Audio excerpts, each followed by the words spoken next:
This episode of the Good Ship Brothership is brought to you by Argyle. Feeling sexy? Wear your Argyle. Feeling angry? Burn the Argyle. Do you feel the need to suppress memories? All the memories. They chase you. They pin you to the ground and tickle your throat. Argyle. Just wear it. Oak Nuggins, my sweet children. It's another episode of the Good Ship Brothership. Oak Nuggins? Yes, Oak Nuggins. It's from a meme. I know I've shown you this meme. It's about how to talk cool. And Oak Nuggins means okay. Oh, yeah, I do remember that. Oak Nuggins, my sweet children. It's Grant and Jason back at it again in our white van. Come get your candy. Amen. The candy of art. Jason, how have you been? That tea's gonna be Well steeped. pretty much done. Yeah, I'd say so. I've been good. My body feels broken. I had a martial arts fight night. So I'm very tired. Rule number one is that you don't talk about that. Yeah, well, that's true. Anyway, How are you? I'm just perfect. I couldn't be less rigid. That's good. You look perfect. What are You're we talking aboard about the today? Good Ship Brothership, Okay. the only Sorry. arts podcast that covers film, music, gaming, literature, and your brother talking and introducing the podcast itself.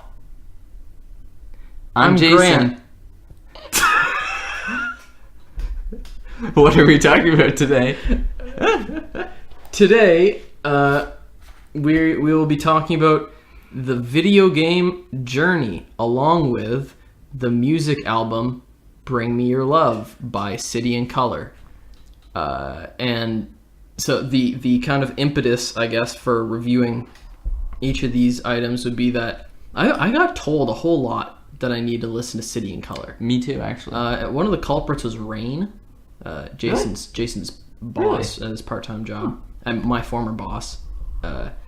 She told me a while ago. I remember her saying, "The guy is such a good songwriter. You gotta listen to it." And I was like, yeah. And there's some other band, which is not City and Colour, which is a solo dude, but whatever. Some band that I keep confusing with City and Colour, and it's like they're like metal, like weird metal. And I listened to them instead one time and was like super confused. But anyway, so there's that. I've been told for ages to listen to City and Colour. They're very popular albums. People seem to enjoy them, etc., etc. And Journey is one of the most, would you say, yeah, it's one of the most critically acclaimed video games of all time. Mm-hmm. And also one of the most singular in its approach to the medium. So I played it recently for the first time, and here we are. So, without further ado... Oh, darn it! Ah! What? See, this is... Okay, What? so last week... nothing is hecked, dude. So last week, we got the intro all wrong, right? Yeah. Chatter music intro. I've written this down in massive letters on my episode 10 notes. Chatter music we did chatter intro music. We did chatter intro, and now here comes the music. Because you know what? I hate myself. This is like our 20th take of this, too. Yes, we've been doing this since noon. And it's dark outside. Okay. Here we go, children. Bathe yourself in self-loathing. Way anchor. Ready, go! These are good cookies. I have nothing to say anymore. We have golden Oreos today. I guess Grant bought them because he was really sad that he didn't believe me last time. So it's kind of, I appreciate it. I just had a craving, man. Yeah. Now I'll forever I love this link song. this podcast with aggressive diabetes. As opposed to the passive type. Well, sometimes it's a bit friendly, but Friendly Diabetes would be an excellent band name. yeah, you're not wrong. Or My Friend Diabetes. Hey, you're aboard the Good Ship Failure Ship, the only ship that can't sail its ship. The only ship that sinks itself purely with existential dread. The only ship that ships the bed. That's a great ad campaign. I just shipped the bed. It is. Also, I keep forgetting to bring this up, but Ben, the man Ben, he requested ages ago that we return once again to Hypothetical Hub. Oh, really? Which I think we should call Hypothetical Hut, because it sounds as ghetto as we ourselves are. So, at some point, I'm circling this note. We're going back to Hypothetical Hut, which is the new name. And we're going there today. And I'm going to make this new note. Do we have to? Yes. Okay. You can... Ben is around 100% of our fan base. Yeah, so I mean, if you don't pander to Ben, you're kind of sinking. Okay, I'm getting the puppet here. Thank you. Eyes up is Journey. Yeah, this kind of does look like a Journey-esque little figure. Not really. No, not at all. I imagine he's like a green onion, but he's put the little hat on his like sprouts, you know? On his sprouts. Yeah. Like, you know how a green onion like shoots off into multiple pieces towards the top? I'm flipping the puppet. Face up. What was Journey that? first. Journey? Okay. Oh. Want Hold me on. to start? I'm sorry. Why do I, like, every time I Okay, start... let me start while you push those out. Ugh. So, the thing with Journey, I first played it close to a year ago. I did not replay it for this review. Hold on. Okay. Are we gotta do a description of Journey first. Okay. Snoot. So Journey is an indie video game, as Wikipedia says, developed by That Game Company and published by SCE, that's Sony, for the PlayStation 3. You could just say Sony Computer Entertainment. That's but everyone what calls actually, them SCE. It doesn't matter. For the PlayStation 3, also on 4. It was released in 2012 via the PlayStation Network. It was online only initially, but they later released retail. In Journey, the player controls a robed figure in a vast desert traveling towards a mountain in the distance. Other players on the same journey can be discovered, and the two players can meet and assist each other. But they cannot communicate via speech or text and cannot see each other's names until the end. So, essentially, as the description said, you're... Hold on. I wanna read a little bit. I wasn't sure if you were going to. The only form of communication between the two players is a musical chime. The chime also transforms dull, stiff pieces of cloth found throughout the levels to kind of these living creatures, I guess, that float around through the air and fly. That's where I wanted to. Oh, okay. Yeah. So essentially, you're this mysterious, robed humanoid, but probably not human figure. And yeah, there's a mountain very far off in the distance, and throughout the course of the game, you make your way towards the mountain through a variety of environments. This is not a typical video game. A lot of video games are mechanics-based, meaning like Mario is about jumping on turtles' heads and stuff, or story-based. So for instance, I guess The Walking Dead is less about gameplay and more about the characters. This is neither of those. This is just sort of a surreal art-based experience, I suppose. And I mean, it's hard not to just parrot what you've already heard about Journey because it's so critically acclaimed. Well, and to be fair though, a lot of people who are listening / all the people who are listening haven't heard literally anything about Journey. They have no idea. But I still want a unique take. Yeah, of course. The game, I think, is the perfect example of the strength of games as a medium. It does have good mechanics, so it feels good to play, the way your character jumps and moves. And yet, at the same time, those are not the focus of the game, and it instead serves to make the barrier between you and the game as thin as possible, if that makes sense. Yeah. Did you want to say something? Or were you just going okay? What? When I was nodding just now? When you went like this a minute ago? Oh, that was just because of that. Oh, okay. Yeah. We're not talking about Blade Runner. I know. And some of what I say is going to be repeating, but I don't know. I'm trying to be thorough here. Mm-hmm. There is no speaking in the game except for that non-verbal musical communication, which I think is really The chime. unique. The chime, yeah. So when you play, as the description said, you can run into other real players who are playing the game with you. And a unique thing about the game is it's almost impossible for them to like not be nice. You know, like I was saying. So you press the only button that you can press aside from the joystick that moves you in different directions or whatever. The only button that you can press is the musical chime, or it sounds the musical chime, and there's like a glowing light that appears over your head, and it plays this kind of sort of haphazard, random melody if you mash it, fast enough. But we were talking about this as I was playing it. It's impossible for anything you quote unquote say to come across as negative because it's going bing bong bing bong bing bing, and it's always kind of whimsical and mystical. I think the game perfectly balances the fact that there is a narrative, there is a story to what's going on, but at the same time it is sort of in the background and is left somewhat up to your interpretation, but yet it's not like too opaque or out there kind of thing. It never forces you to engage with the narrative, which is something that's so refreshing. It really trusts your intelligence, I think. As the title oh so subtly hints at, you are taken on a journey through like a lot of diverse landscapes, which is one of my favorite parts. The game is only like 2 to 3 hours, like it's a movie sort of experience in that regard, but you really just see a lot. The game it kind of fades in and out, and then you'll be in a different environment. I don't really want to spoil much, because if you're at all interested in games, you should go play it if you can. I also think that the art, the soundtrack, and the gameplay all really mesh together perfectly. Talk about the soundtrack a little bit. I'm getting there. Okay. And really make like a unified experience that really kind of plays with your emotions, not to the extent that I'm like on the floor weeping or whatever, but it tugs at your heartstrings a little bit, the way a good game should. And I think if you know games, which most of you probably don't, it almost goes without saying that Journey's soundtrack really is one of the best.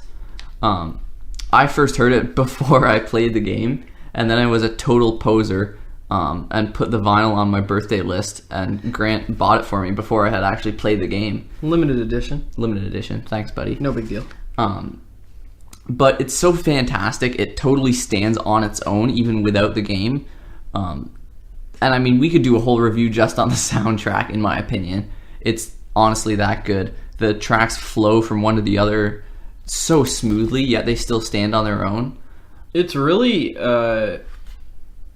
it's not the kind of soundtrack you notice, but it's the kind of soundtrack that adds that thickens and adds vibrancy and depth and texture to the gameplay, and it really is absolutely weird.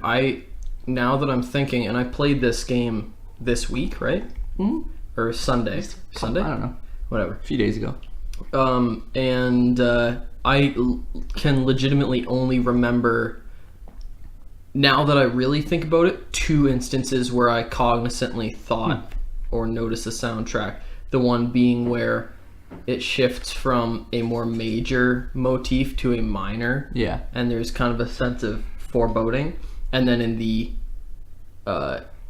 downhill sections where the music is more prominent. The game has these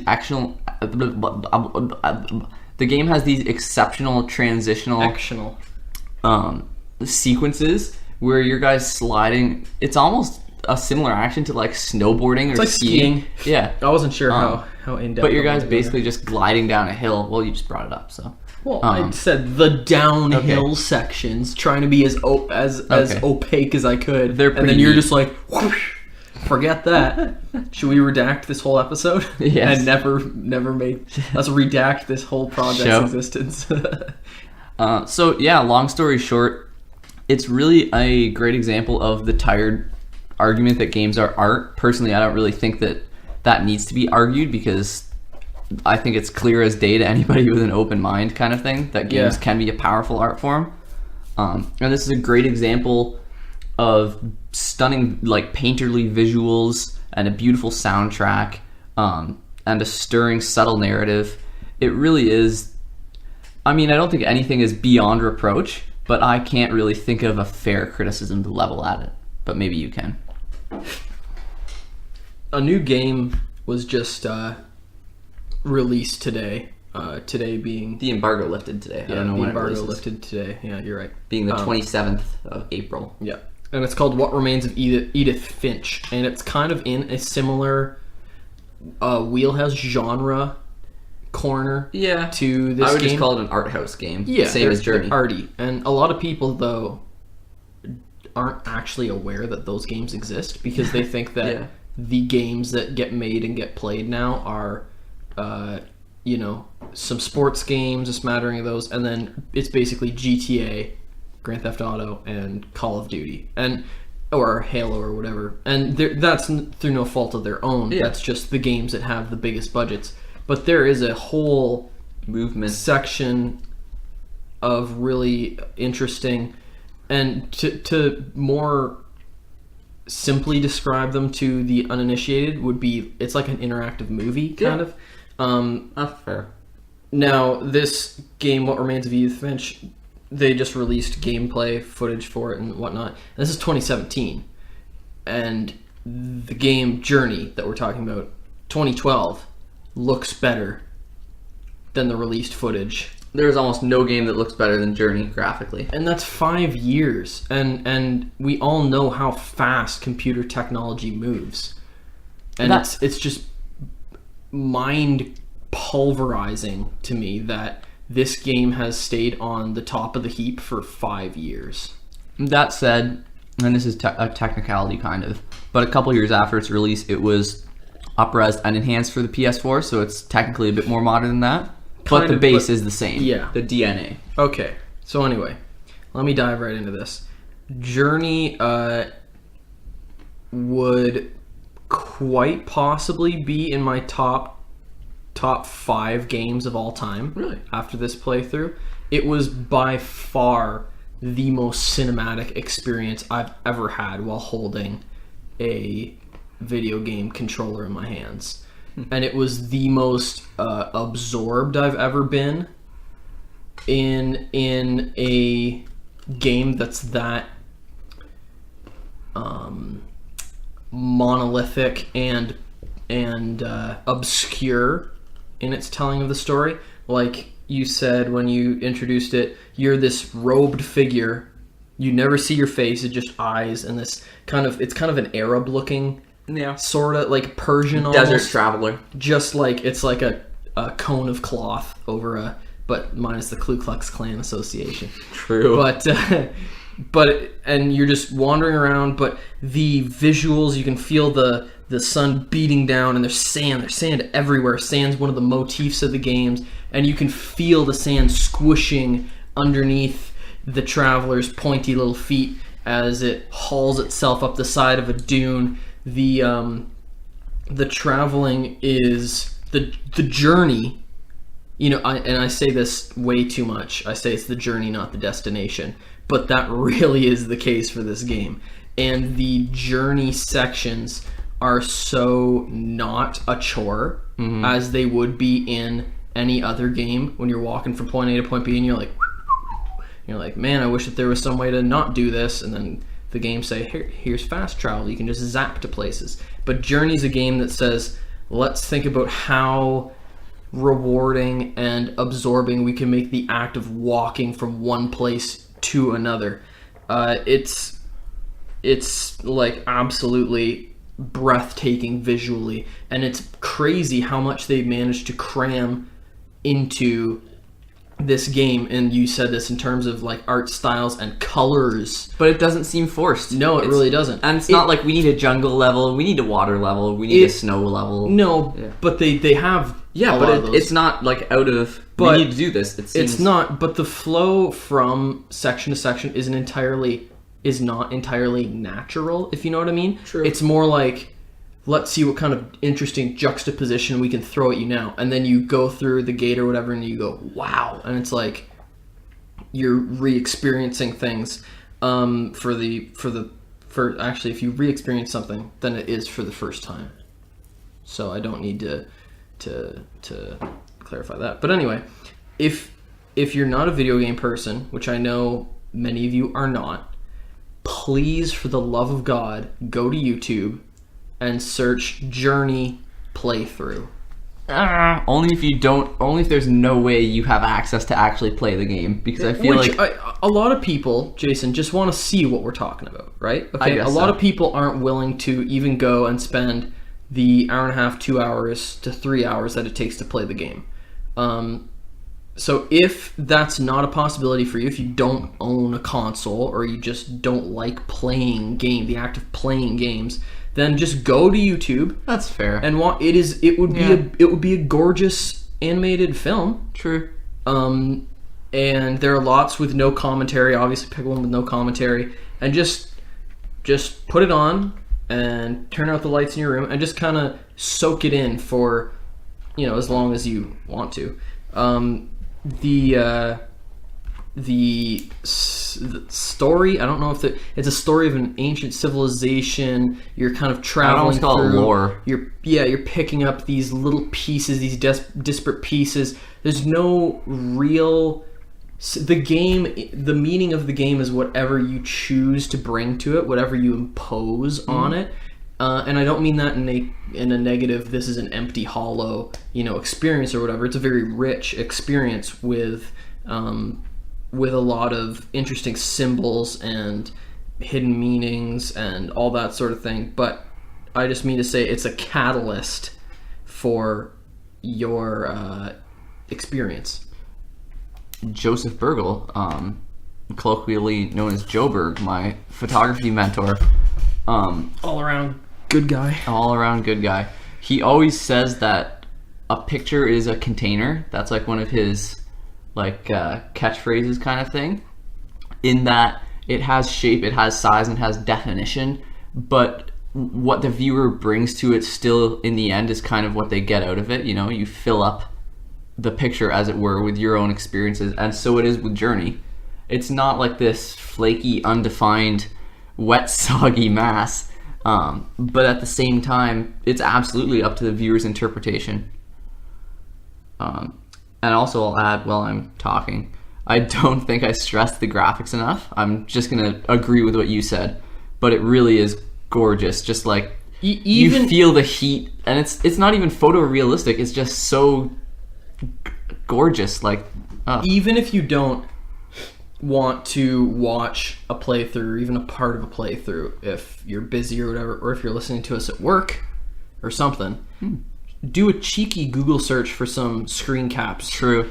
And just drink in the gorgeous visuals that they've achieved. There's one particular sequence for me, and I've pulled up a screen cap of it here, where everything's just bathed in this scorching golden light, and everything appears to turn to liquid gold for a short few moments, and it's the beauty of the game and how far games have come, even since Jason and I were kids, or since I was a little kid. It's nuts, man. Like the stuff that they're doing, and the beautiful. That's a classic experience for me. I think up there with watching Casablanca. I think it will that you liked it so much, because I would say it's not in my top 5, but it's just outside of it, close. But I don't know. I just it took you so long to play it. I didn't expect you to like it as much. It was one of those things where the conditions need to be perfect for me to play it. Much like I own the Blu-ray of Citizen Kane, and I have had it for probably over a month. But I'm waiting for the gotta get on that sometime. Time to watch it, because I know how important it is. Anyway, you get a first watch once. Going back to the game and going into some of the more tactile, mechanical aspects of it, the one button for everything, genius. Is it not a different button to jump than talk? No. Well, so it's action circle. I suppose so that completely fires my whole. Anyway, you've got one button to interact with things and to communicate and to perform certain other tasks that I won't spoil, and then you do have the jump button. So aside from movement-based activities, you got the one button. Yeah. Oh my word, what a relief it is that they didn't feel the need to to burden you with any more than what was absolutely necessary. And I'm sure they could have included other different things that would have maybe been really cool and really fun, but they knew they had the wisdom and the self-control to realize that's not for this game. What this game needs is cryptic, stripped down controls for what is kind of a cryptic, stripped down game. Like the game's really mostly walking. Yeah. Like really. And it sounds horrendously boring when you say that. But, it's not. And that's bringing me to my next point. The puzzles, the nature of the puzzles, laughably simple, would be considered poorly designed even in any other game. But thank God they didn't feel the need to go with anything more obscure or difficult. This game flows in a way that I've never experienced. I felt like whenever I wanted to, I could pick up stakes and move along.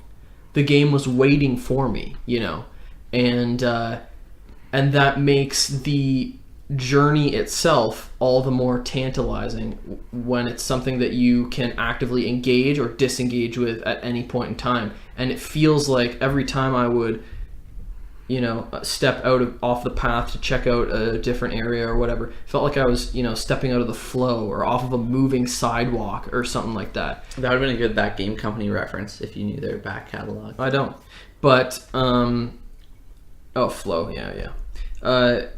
But regardless, the I don't know how they did that. I don't know how to tangibly express that, but the game just flows. It has a flow that I've never experienced really in a game before. I'm racking my brains. No, I would say The Unfinished Swan. Possibly, but there are some puzzles in The Unfinished Swan that are kind of cryptic and kind of difficult. True. The co-op, the online multiplayer aspect of it is fascinating. It's an entirely different approach to online multiplayer, and I think it resets the bar for that sort of thing and leaves other game developers with no excuse whatsoever for half-baked, irritating Far Cry 3 multiplayer. Multiplayer, yeah. And I find it interesting. This is a quick aside. I've never thought about this until this moment. For the uninitiated, on the PlayStation 4, you need to pay, I think it's $60 a year for multiplayer to get that service. For whatever reason, on the PlayStation 4, you get multiplayer with this game without paying. That's true. I didn't even That's think a of that. non sequitur, and it's not important, but I just find that kind of like... That game company must have had some sort of a... They must have... Well, Salt and Sanctuary did it too, but... Or did we have the trial? No. Anyways, that's really getting off. That's funny. I always find it interesting. The game itself, like we've brought up a couple times, is 2 hours. I think is probably what my playthrough. Oh, and I know I keep saying this, but thank God for that too, because they had the restraint and the wisdom and the wherewithal to keep it at that. It's a fleeting game. Yeah. It's very fleeting, and before you know it, the experience is over, and you've stepped off, and the journey's complete. And because it's that short, and 2 hours is very short for a game in this day and age, especially on your first time playing through, that the shortness of the experience really made an impression on me. And it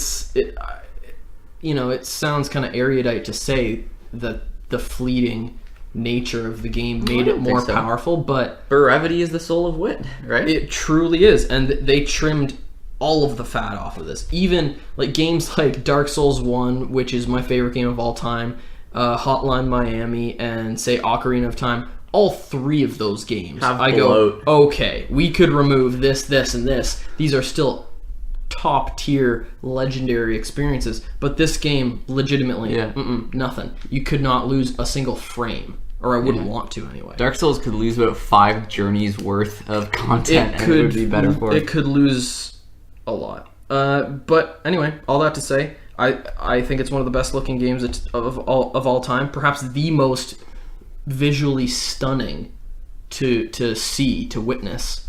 Go look. Yeah. Don't take Do our word something. for it. Yeah. Go see this. Go experience this on some level. And I think that's pretty much it. Yeah. The ending, which I'm totally not gonna spoil whatsoever.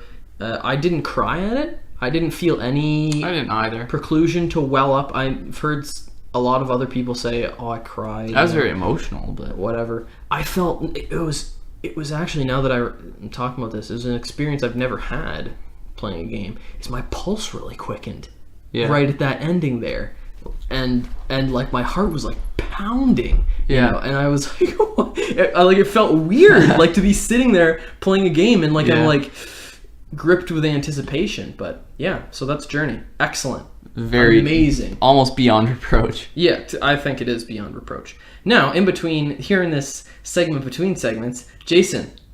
Oh, shoot. We're in the hypothetical hut.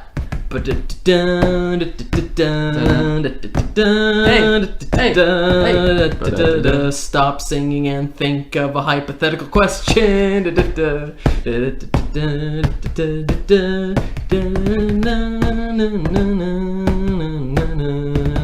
Okay, here's a decent one. You can also recycle an old one if you want. No, I have a decent one. The nature of the hypothetical questions that I come up with is they are notorious for their absurdity and really lack of logic. You could say that about everything we do. Well, that's true.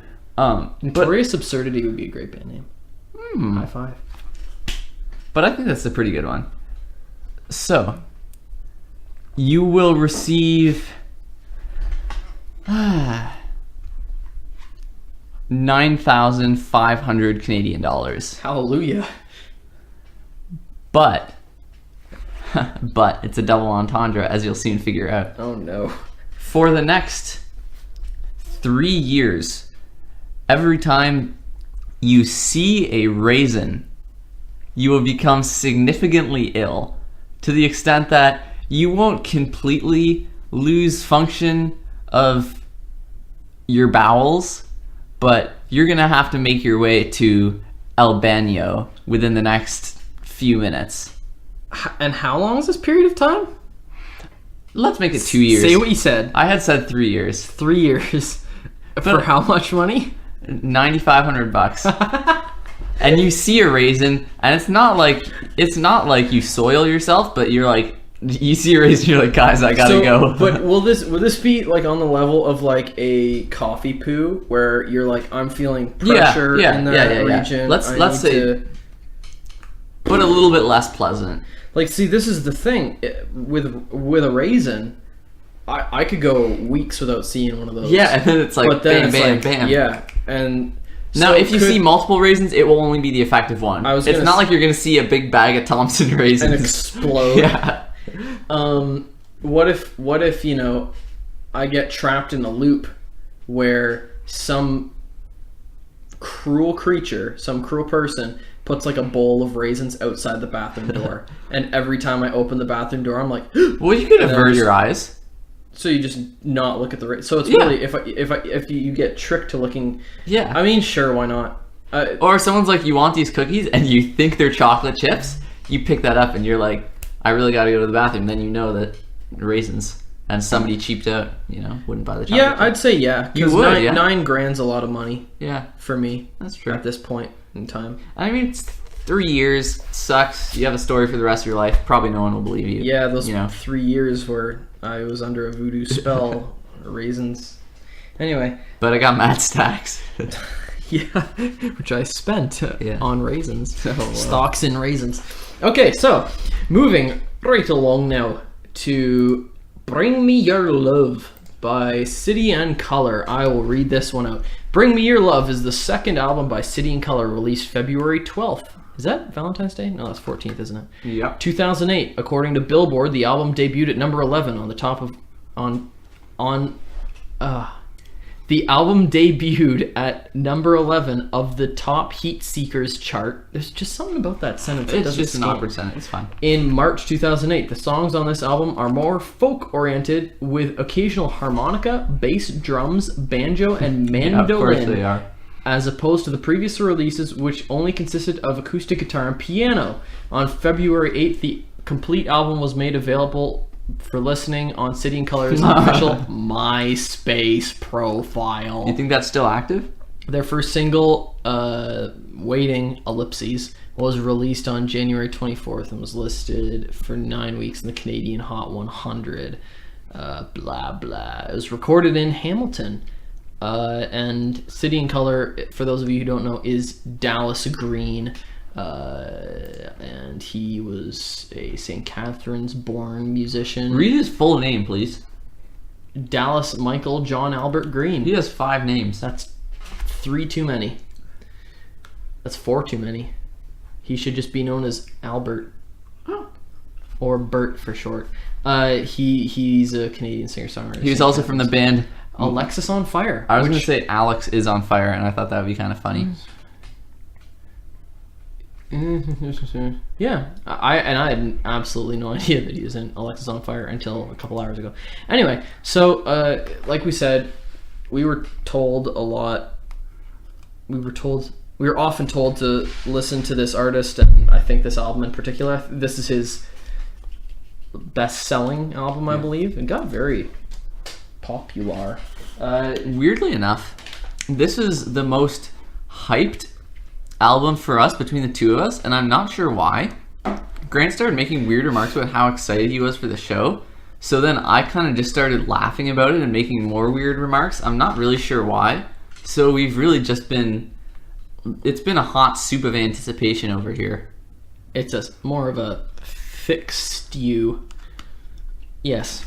Anyway. So, shall I scoop into my own review? A little scoop. Okay. So, as that said, it's folk oriented. Ed Chu, if you're listening to this, we're not playing music clips because when we record this, our parents have gone to bed, and when our parents have gone to bed, they've unplugged the Wi-Fi. Jason, I know you have it downloaded on your phone. Yeah.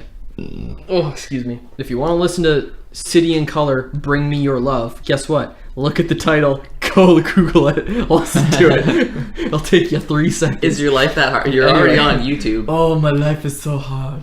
Okay, so it's very folk oriented, and I popped this on and started listening to it, and it immediately struck me as sounding slightly like my solo stuff. And a little bit. But in the sense of it's a modern folk tinged singer-songwriter sound with very stripped down bare instrumentals. Now, in terms of the meat of my review, I'll start with the positives, okay? Mm-hmm. So, the positives, this album sounds man-made. It sounds like there's a guy in a room with a couple microphones and a guitar and his friend Albert, who plays the banjo, and they're and they record a song. And I like that. I like the minimal tracking. I like when somebody has the guts to make an album where like 2 songs have an actual drum kit on them. I enjoy that because I like that philosophy. I like the philosophy of, you know what, a good song doesn't have to have 30 tracks, 40 tracks, 100 tracks. A good song can have 2 tracks or 1 track. Album. No, a good song. Oh, I see what you're saying. A good song doesn't have to have all these layers, these complex layers. Like we were talking in the last episode about Jamiroquai. That's the complete opposite end of the spectrum from this. Well, is it? Stylistically, we'll say. It's a complete opposite end of the spectrum from this album. Because, you know, a lot of songs just have guitar. And it's satisfying to hear that work as well as this does. The standout tracks for me were The Girl, which is a very fine folk song, and the last song on the album, which I can't remember the title of, so I've written down the last one. So anyway, that's my positive side. Okay. Now let's get into the good stuff. It's like being on so excited. It's like being on a water slide around here. Okay, Dallas Green, you schmuck. I was just Let me get a cookie. I was just struck by... Okay, let me get one too. I was just struck while listening to this. Hang on, chew, please. You guys can wait while we chew. Okay, are you done interrupting me? Are you done chewing? Is this your interview of me eating cookies while I do my interview? Is this your interview? Who are you interviewing? I'm interviewing this album, Jason! Shh. Anyway. I was struck while listening to this. Emo music. Not dead. This is emo music. I was like, it's just this dragging, foot stomping, jangly, angsty BS. How is it emo? Do you know how many times Dallas Green wants to die in this album? Because I do. You want to see my document? Here she comes. This is a document entitled The List of All the Times Dallas Wants to Die. And here it is. Okay, don't look at this. Let's go through the tracks. Okay, can we please say these are actually from the lyrics? These are from the lyrics. Yeah. Okay, track number 1, Forgive Me. I'll cross my heart and hope to... Die. True. Track number 2, Confessions. I got nothing for that. Track number 3, The Death of Me. Maybe then I could sleep all night. I wouldn't lie awake till the morning light. This is something that I'll never control. My nerves will be the death of me, I know. Number 4, Body in a Box. Literally all about dying. So please don't come to me on my dying day. Just let me go. That means die in peace with all these things I forgot to say racing through my mind. Number 5, sleeping sickness. I awoke only to find my lungs empty, and throughout the night it seems I'm not breathing, and now my dreams are nothing like blah blah blah. Number 6, what makes a man? What makes a man pray when he's about to die? I think I know. Number 7, waiting, ellipses. So say goodbye to love and hold your head high. There's no need to rush when we're all just waiting to die. Is he a meme lord? Number 8, Constant Knot. I just wrote down more angsty BS because that's all that song is.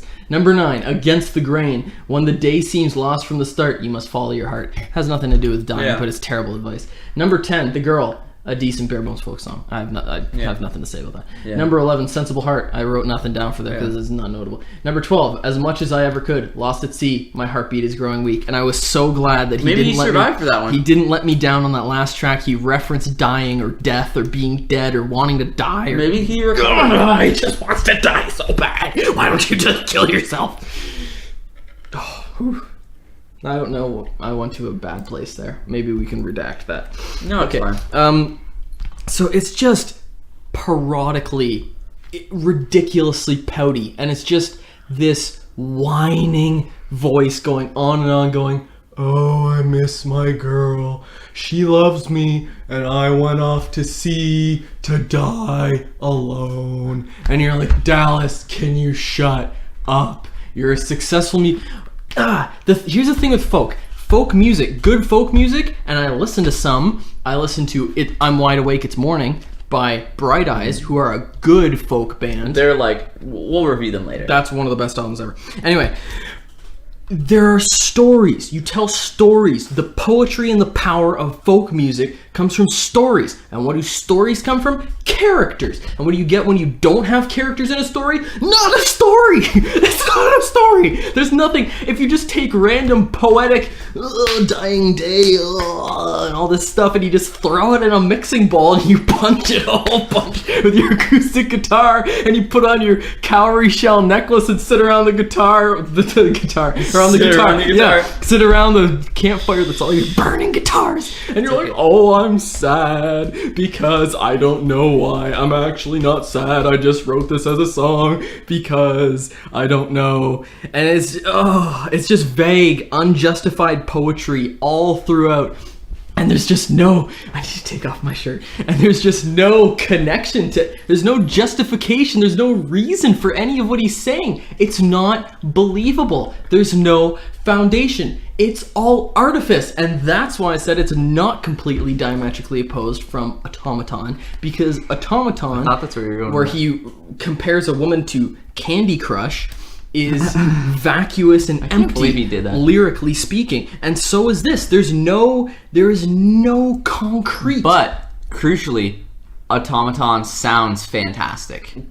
I have no truck with the sonic landscape of this album. But it's no Automaton. No, in terms of course throwing it on and like... No. But I have no problem with how this album sounds. It is Baby's first folk album. And when I listened to it, I thought of the band 1,000 Foot Crutch.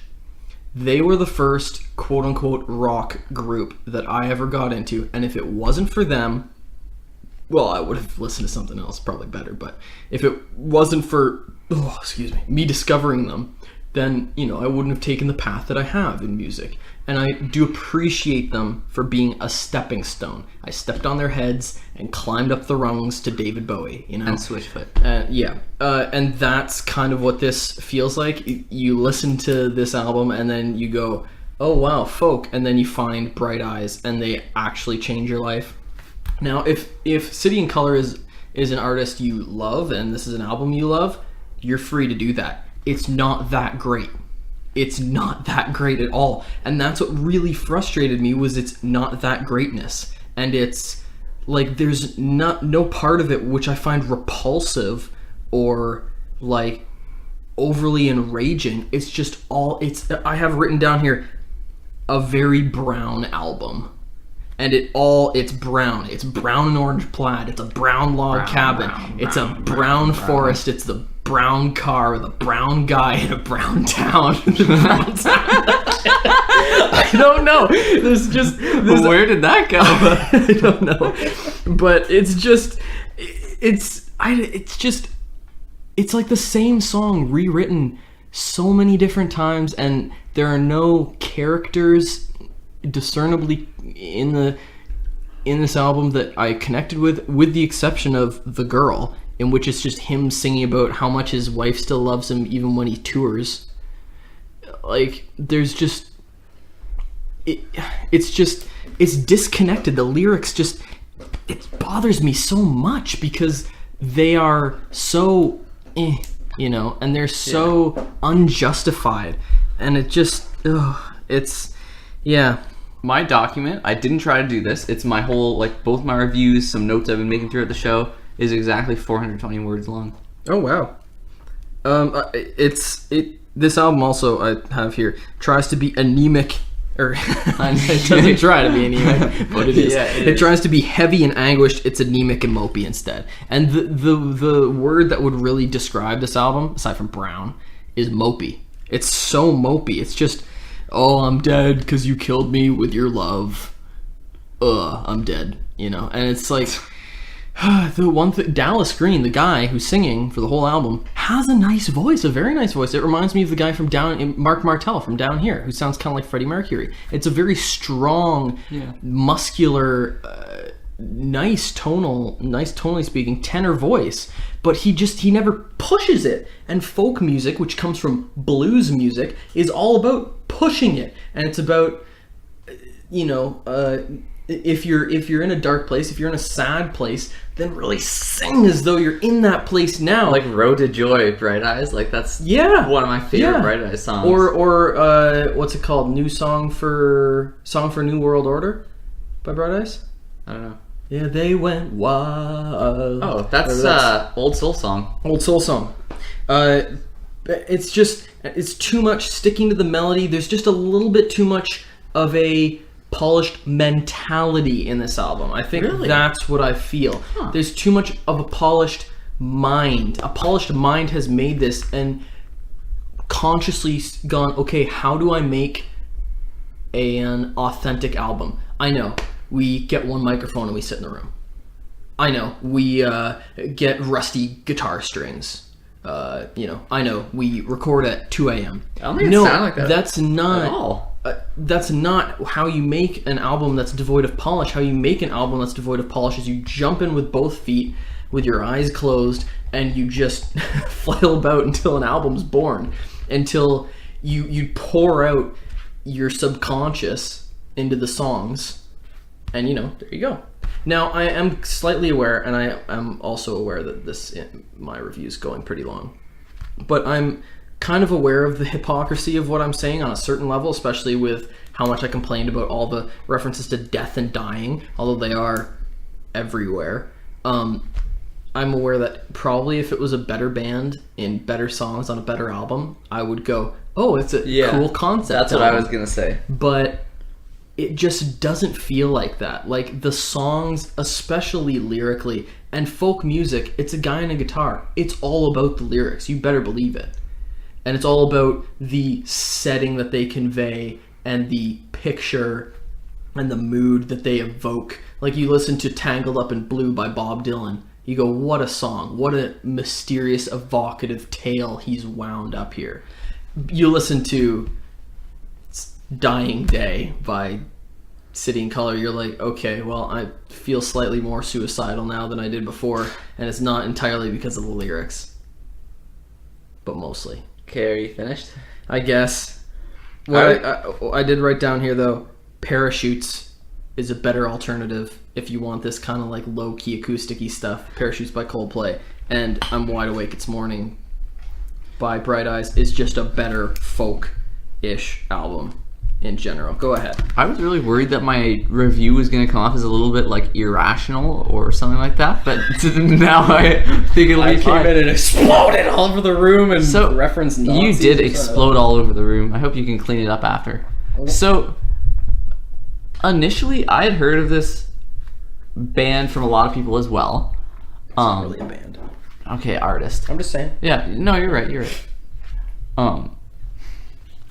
And I had the totally unfair impression, but for whatever reason I did, that was going to be total hipster trash, and I wanted to hate it so much. I was so excited to hate it. It's literally the opposite of hipster.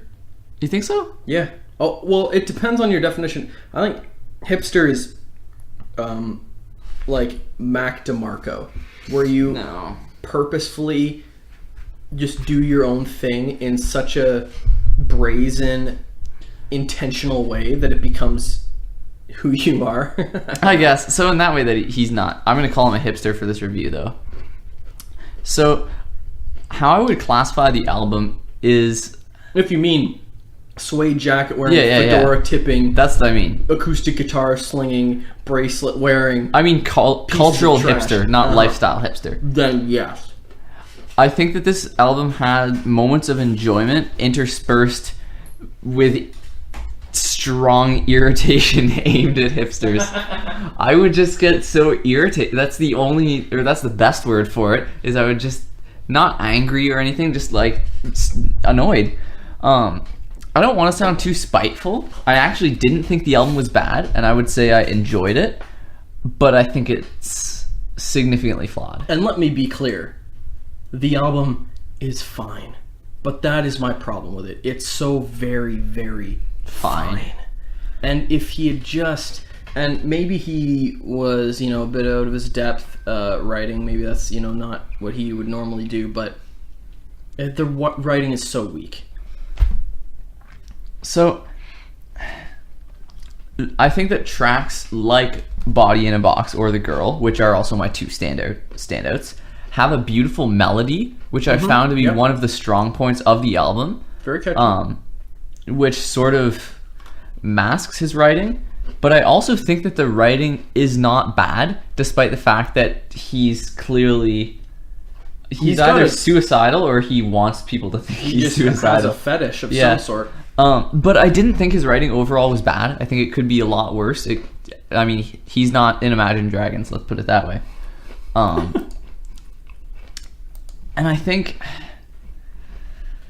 Dallas's voice suits his lyrics and his chosen genre really well. Like you said, I wish he would push himself a little bit more. Yeah. But I think his smooth voice goes really well with, the instrumentals. And my problem though is folk is not smooth. Folk is rough. It's ragged. I think a genre can be interpreted a lot of different ways. That's true, I suppose. So I don't think it's really fair to pigeonhole it like that. But I think that folk is about a sort of raw, honest aspect. And although I don't think the album sounds overproduced, I think it sounds quite raw. His vocal performance, it's just sedate. It's hard too, because I have written down here, is it? I think he showed genuine emotion.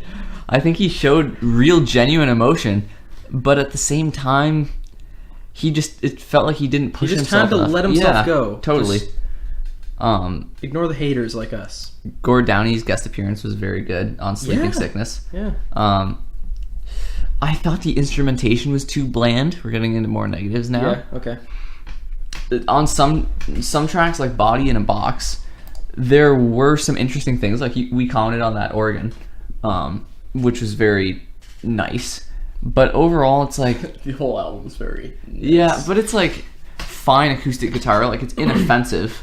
I put here, it's perfectly acceptable but uninspired. Like, all of the instrumentation, except for a couple, like the organ and stuff. Overall, I enjoyed the album, but like I said, like, some of his lyrics are good. Some of his lyrics, like some of the ones that we outlined, would just irritate me. Like, I would give it like a sort of B+. Like, if it was a school, I did that again. Yeah. If it was a student in school, it would be like, you know, you're okay, but not really noteworthy in every way. For improvement, please see me.